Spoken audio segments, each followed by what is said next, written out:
Doja Cat. She was like, you need to find a job. And then she told one of the fans that, no, I don't love you because I don't know you. And this was like this huge scandal, like, oh my God, I can't believe Doja Cat said she didn't love her fans. And it's like, she's kind of right. Like, she doesn't know y'all. Of course she loves her fans in like a... And this is like an issue that I've noticed a lot. You know what I'm saying? Especially during this Kendrick and Drake beef. It's just like, if you don't pick a side, then you on the other side. Because these people have such an attachment, especially when I'm talking to people, even before the Kendrick Drake beef, when I would have discussions with people about the marketing of Drake and how certain numbers that we hold up, certain stats, certain numbers we hold up really aren't as important to everybody as people think they are. You understand what I'm saying? So the Billboard numbers, the streaming numbers, all that stuff like that, as a person, as an artist myself, that I've watched many interviews, talked to many artists, and just like been through it, not been through it, like I haven't been on that level, but just like see the game for what it is. Everybody don't want a hit record. Everybody don't want to sell or to have high streaming numbers, because that's not what's important to them, because some people understand what that entails artistically. For you to have to do certain things or to make certain achievements, you have to sacrifice certain things in your music that some artists aren't willing to sacrifice. But the fans don't want to hear that shit. So during the Drake beef, it was they jealous of him, they jealous of him, they jealous of him, and it's just like, what they jealous for? Everybody rich. Future's not broke. Rick Ross ain't broke. Kendrick ain't broke. Like, these are all rich men. What are they jealous about? It can't be no females. Not all. One of them married. One of them just got out of a relationship. You understand what I'm saying? One of them, he got a roster. So why he tripping off of one chick? So it's just like, at a certain point, you got to look at it like it's a character flaw that maybe old dude has done something to multiple people to make multiple people not want to fuck with him. But people don't want to believe, and this kind of goes into the when Meet the Grams came out, and some people were crying because some people don't want to believe that the person that they worship may not be that good of a person. The person that they live vicariously through, the person that they have this parasocial relationship with, that they look to as a leader, as just somebody they have that emotional connection to, may not be who they think they is. And that's why so many people was crying. That's why so many things were going on, because of these parasocial relationships have such a strong hold on people and their connections to artists, that they refuse to see their artists in a different light than how they already see them. Because in that way, it's like them looking at themselves in a light that they don't want to see themselves. Where it's just like, who am I supporting? Who is this person? You understand what I'm saying? Casual sense, but not in the way that the person was asking her. She just doesn't know y'all, and that was just so weird for people to hear, even though it's probably the truth in every instance of all of these fan bases. And when I tell people that, when I say y'all are going crazy for somebody who does not know y'all, he don't know you exist. He might use your little tweets for ammo in a song, but he does not care about what's going on in your life. He ain't gonna do nothing for you. So why are you going so hard for them? And people never understood that. You understand what I'm saying? I always say I was for the culture, and one of those rappers in the beef was for the culture. Not saying I was going for that rapper, but I was going for whoever I felt made the best, who had the best bars, who was rapping the best and breaking down the opponent the best. And there was only one person that did that, in my opinion.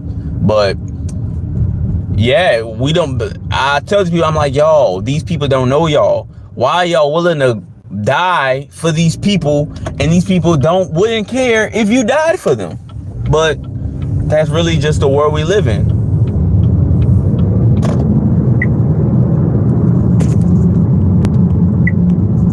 Relationships are also part of the reason as to why some fans are really disappointed when they end up meeting their favorite artists, because they had this idea of them in their head that they were so great and they were this nice person. Sometimes these people are just assholes. Like, I'm not saying most celebrities are, but that's just how it goes. You know, they're regular people. Some of them are just not good people. And so they end up being super disappointed by that. Or sometimes their favorite artist does something that they can't believe they would do. Oh my God, they, you know, gotta charge for DV. And they just didn't think they would ever do that because they listened to their music 4 times in a row and thought they were the best person ever. Or sometimes they'll end up, maybe they support Donald Trump and that breaks their heart. Or maybe they were taking photos and being buddy with Diddy and now they're like, oh my God, I can't believe. So, sometimes people will put these expectations that really don't come from anywhere but that person's own mind on. And this is what I tell people all the time. You create this idea of somebody in your head and you hope that they live up to the expectations that you created. They don't know you. You don't know them, but you look at them in a certain light because this is the moral ground that I stand on. This is what I deem as important to me. So this artist better live up to my standards or throw them away type shit. You understand what I'm saying? So you might have supported an artist, liked their music, felt like they may have said some things that may connect to you. So you was like, okay, he better not fuck with Trump. He better not be touching on no little girls. He better not be doing this. He better not be doing that. You understand what I'm saying? And then when you find out, oh, he a creepy ass, racist ass nigga. Now you disappointed in them, but it's like, of course you should be disappointed in them because you shouldn't be that type of person. But you're not disappointing them because of who they are, but the fact that they aren't who you think they were. Do you understand what I'm saying? Sometimes it isn't about who that person is, but your belief of what that person is. You know what I'm saying? And that's where a lot of people fuck up. That's where a lot of people get caught up in just these parasocial relationships. These people and then end up being disappointed in the reality of what that person actually is because it's not the reality of what they thought they were in their own mind. Parasocial relationships are part of the reason why rap gets so much flack in comparison to other genres, because people will look at rap music or certain rappers and see a whole bunch of women and them talking about gangs and guns and talking about, promiscuous things and doing drugs and all this type of stuff. And they say, oh, well, what about your fans? What are your fans going to think? Why are you doing all these things when kids look up to you? Despite the fact that, there's, advisory warnings on their music and it's really only for adults. Or my thing is too about that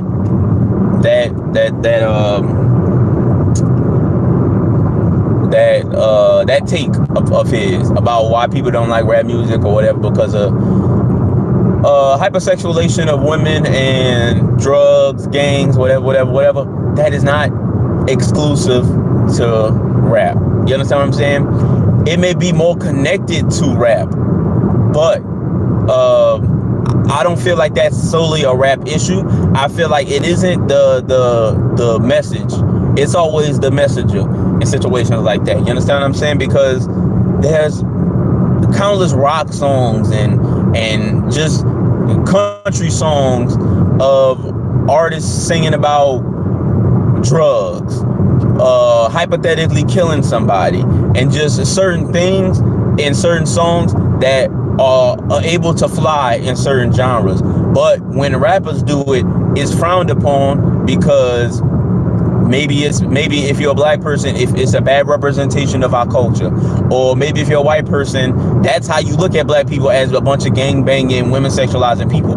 But that is not exclusive to hip hop. You understand what I'm saying? Maybe hip hop does stand on the principles of that, which they don't. But you can argue and say hip hop stands on the principles of hypersexualizing women, homophobia, transphobia, and all these little things.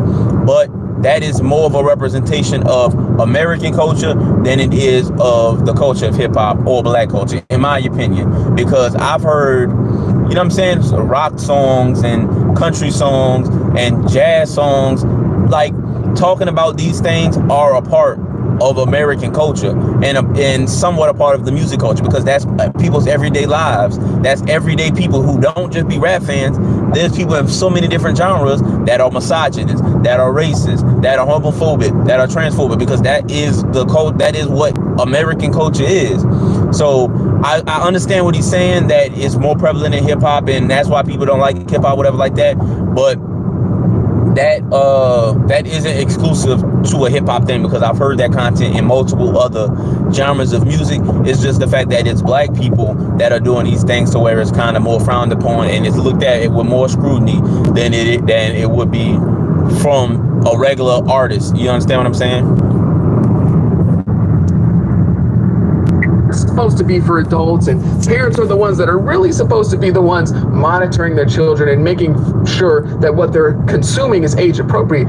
Even despite all those things, people will still kind of hold rappers to the fire because they know that these relationships do have an impact on some people. Right. To give an example of this, I've even seen some people talk about Future and the impact that he may have on certain people. And, you know, because Future raps about drugs and women and all that type of stuff. And I've even seen some people say that Future, in the way that he makes drugs look cool, has had such an impact that they will try to say that it manifested itself in what happened with Juice WRLD, because Juice WRLD was a big fan of Future, and they say Future's influence on him made him take these drugs and eventually led to his death. Now, I think that's ridiculous to try to say that Future and his music is the reason why Juice WRLD ended up passing. Now, I feel like a fan themselves can't, like Future, I feel like Future might have spoken on that. I feel like I've heard him say, where he said when Juice WRLD told him, you inspired me to try lean, you inspired me to do this and that it did affect Future mentally. You understand what I'm saying? I think Future might have said that was the reason why he got sober. I can't remember,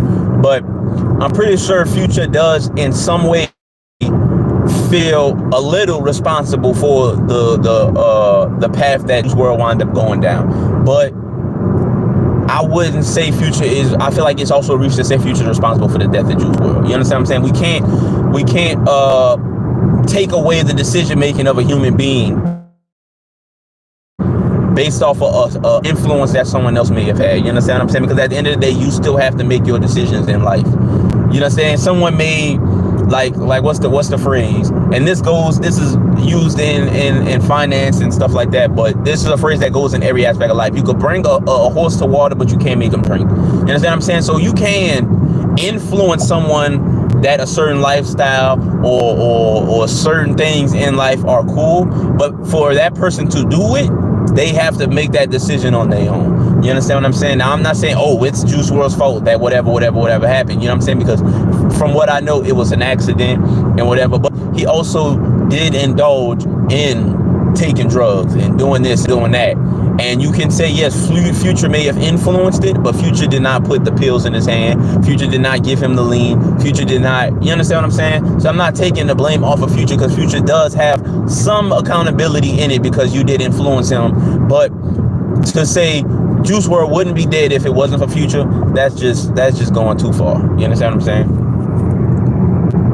The way they do to an addiction, I think that's a really kind of a big reach, but there is an influence that's there when it comes to these rappers and their fans, specifically their really young fans, with these parasocial relationships. I know most of this video has kind of been focused on like the negative effects of parasocial relationships, but for the most part, again, they are harmless. For the most part, everyone has them, and they're still normal people going to work, going to school. Not everyone turns into an obsessed freak who's, you know, doxing people on Twitter or making fun of dead children or anything of the sort. Most of the time, they're normal people, but even sometimes they can be positive, right? There can be positive aspects of parasocial relationships. One of the main ones that I want to talk about really quickly is probably Tupac's impact on Kendrick Lamar. Kendrick Lamar has talked about his love and admiration for Tupac and how that changed his life and how he had aspired to kind of be like Tupac. And without Tupac, who knows if we get Kendrick Lamar? And Kendrick's arguably one of the greatest rappers, if not the greatest rapper of all time. And a parasocial relationship was massive on his life. It was massive in how he kind of formed his future. Because who knows, maybe if Tupac doesn't exist, maybe Kendrick Lamar doesn't go on to do the things that he did. Maybe he does regardless, but still, there are some positive aspects to, you know, parasocial relationships, especially in rap. It can happen in rap. Who knows? And the thing is, on that front, what's the word? You know what I'm saying? In that perspective, I could kind of understand what he's saying as far as like, we may not have gotten Kendrick Lamar without Tupac, but I feel like that's arguable. You understand what I'm saying? Like, I'm not gonna say Tupac wasn't an influence on Kendrick Lamar. Obviously, the way Kendrick carries himself, the way he moves around is very like, as far as like the half activism, I'm gonna speak on these issues in the black community, whatever like that. I feel like, yeah, that's more early Tupac that kind of have an influence on Kendrick as far as his subject matter, but it's also obvious the other influences that Kendrick has that wouldn't exist, wouldn't make Kendrick who he is. Like, I feel like if Kendrick came out and was a Tupac clone, he wouldn't be taken that seriously. But because Kendrick is like this blend, in my opinion, I look at Kendrick as like this blend of Eminem, Andre 3000 and Lil Wayne. I feel like mixing those, having those lyrical abilities and mixing that with the emotion and the depth, even more depth, because I don't feel like Tupac was as, not want to say as deep, but when it comes to double entendre, triple entendres, quadruple, when it comes to that, Tupac wasn't really that artist, but Andre 3000 was, an Eminem in some sense was, a Lil Wayne in some sense was, a Jay-Z. You understand? So I feel like mixing the influence of personality, in a sense, I wouldn't say full personality, but mixing that influence of a personality of Andre 3000 and Tupac, but having that lyrical ability of a Wayne, Andre 3000, Eminem, and maybe a Jay-Z is what helped create Kendrick Lamar. I wouldn't say Kendrick wouldn't exist without Tupac. I feel like that personality and that subject matter is definitely pulled from Tupac, talking about the black struggle and so all these different things, and growing up in his childhood and the traumas and all stuff like that is very influenced with Tupac, and also very influenced by black movies. I feel it's very influenced by 90s black movies, you know what I'm saying? But I feel like also, I don't know if Kendrick has a parasocial relationship with Tupac. I don't know that. Of course, Tupac wasn't alive through majority of Kendrick's life, but I don't know that. But I wouldn't say he's not an influence, but I don't know if he had a parasocial relationship with him where it was like, oh, I'm a huge diehard, I slide for Pac, even though not like us, maybe he will. I don't know. But yeah, it's an interesting perspective to say without his influence with Tupac, we may not get Kendrick Lamar, but I feel like Kendrick's style of rap that has pulled in so many people is a mixture of so many other artists that I wouldn't say is solely Tupac, because Kendrick's a student of the game. So I'm pretty sure it's a million other rappers that influenced Kendrick to be Kendrick, but I feel the main ingredients to the gumbo that Kendrick Lamar is Eminem, Lil Wayne, Andre 3000, and possibly Jay-Z. I don't know 100% Jay-Z, but I feel those quadruples and all stuff like that. Jay-Z was one of those rappers that could do multiple those entendres on top of entendres. But he may have got from other artists, a Lupe, like, you know what I'm saying? I feel like Kendrick is such a mixture of so many other artists. I wouldn't solely say that Tupac was his main influence, but I don't know, because I don't know Kendrick, so I can't confirm or deny it, but I feel like Kendrick is just a mixture of so many other artists. How many rappers we don't get because of parasocial relationships. Who knows how many lives don't change, how many people don't get taken out of their poor situations, how many families don't end up moving out of poverty and helping their own community without some of these parasocial relationships, without this inspiration that people get from the rappers that they're seeing on TV and in these music videos. So while sometimes, or for the most part, people like to think of parasocial relationships as automatically negative, they're not always this horrible thing. So I just want to end this off by saying parasocial relationships are normal more times than not. It's okay to have them. Everyone does, right?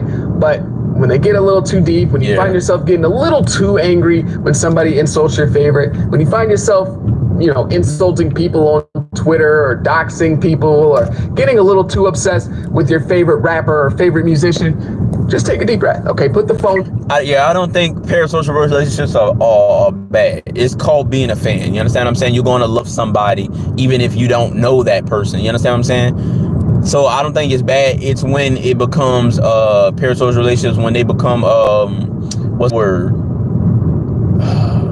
Overboard. When people go overboard, like the things people were doing during the Drake Kendrick beef, where, you know, people were just insulting people, calling people names and stuff like that for maybe not being on your side in the situation or not understanding your side of the situation. Like I've told people I want somebody that isn't emotionally involved in the situation to explain to me why they feel Drake was the winner in the situation. You understand what I'm saying? Because I feel like every person that says Drake won, a lot of their reasoning is based on being blinded by their connection to the artist. You understand what I'm saying? Or maybe it's an opinion that has nothing to do with a rap battle. You understand what I'm saying? Where it's just like, I feel Family Matters was the best song out the whole thing. Okay, that could be true, but it can also be true that he still lost the rap battle. You understand what I'm saying? Because when you listen to the lyrics of Family Matters, his bars he don't talk about Kendrick the entire time. He talks about other people. You understand what I'm saying? So it's just, yeah, you may have had the better song. I don't know what you're comparing it to. You could feel like Family Matters is the best song out the whole thing. I don't agree, but you can feel like that, and I'll accept that. But that doesn't mean you won the rap battle. Some people, when it comes to MGK versus Eminem, say Rap Devil was the better song out of that and Kill Shot. But I wouldn't say that made MGK win the rap battle, because at the end of the day, it isn't about the best song in a rap battle. It's about the better rapper in the rap battle. But I feel like a lot of people will come up with excuses not to say Kendrick is the better rapper out of him and Drake. So they'll say, oh, well, I like song better. I feel like Not Like Us might be the better song. In my personal opinion, Not Like Us is crazy. Euphoria is crazy. Family Matters is a great song, but I don't feel that that's enough to win a rap battle. You can't just, in Kendrick terms, Joe Budden terms, you can't Tootsie slide your way out of this one. You can't Bell Bib DeVoe your way out. Like, you can't just make a fire song and now you win the rap battle. You understand what I'm saying? But people have parasocial relationships that kind of blind them to reality. You know what I'm saying? But at the end of the day, I'm a rapper. I'm a person that's like a student of the game. So my criteria of what wins a rap battle will be different than everybody else's criteria of what wins a rap battle. So like, I'm not mad at somebody for feeling like one person won over the other person, like feeling Drake won over Kendrick. I just would like someone to explain it to me in a way where I'm just like, okay, I can see that. Because other than I think Family Matters was the best song, I don't feel like that's a good enough reason to say, because it's arguable, first of all, and second of all, that doesn't really matter in a rap battle. You can make a fire song and not say a fire. You can make a fire song and not have a fire bar that just takes a nigga head off. You understand what I'm saying? But telling somebody, you lied about this, you lied about that, I hate you, blah, blah, blah. You this fuck a rap battle. This is a rap battle. Like, certain ways he done said certain bars, and certain bars that Kendrick said were way more devastating to Drake than anything Drake said about Kendrick, in my opinion. You understand what I'm saying? And those are the things that matter in a rap battle. Whose bars hit the hardest? Whose bar affected that other person the most? And I feel what Kendrick said, and the fact the world is dancing to what Kendrick is saying, what Kendrick said and how he worded it, in a way you could debate whether it's true or not, the effect is still there. You understand what I'm saying? Whereas the things Drake said, the effect of what Drake says didn't seem to move people as much against Kendrick as the things Kendrick said about Drake, because the things Kendrick said about Drake have merit. The things Kendrick said about Drake have a long list of it being possible versus the other way around. You understand what I'm saying? It's hard to find facts that Kendrick is beating on his wife, but there's multiple ways that you can find Drake being a culture vulture, Drake being maybe connecting himself to people just for money, Drake potentially having weird relationships with women. These things that Kendrick brought up, though they're not new, because they're not new, it hits harder because, damn, I could see it. Damn, I could see it. And that goes into what I was saying about those people crying, where it's just like these things that Kendrick was saying, you lied about this, you lied about that, you lied about this, you lied about that. People are like, damn, he's talking about my favorite rapper ever, but I could see it. And that hurts me. That breaks my heart. That's what I'm saying? But I was just watching this video and I just wanted to go live and just to kind of talk about this situation, because this is something I've been noticing a lot. Is just the parasocial relationships in hip hop and just in the world in general. People have these connections to people and will die for these people that they don't know. And it's weird. It's not bad. Like he said, it's not bad. I don't feel like it's a bad thing. It just gets weird to a certain point where it's just like, bro, you sure you want to do this for somebody who don't know? Like, something you can really hurt yourself and this person wouldn't know and probably wouldn't care. You know what I'm saying? But that's it for me. I'm at the barber today, bro. I look crazy on camera. Nah, this wild. But that's it for me. I'm out. Too sweet. Deuce.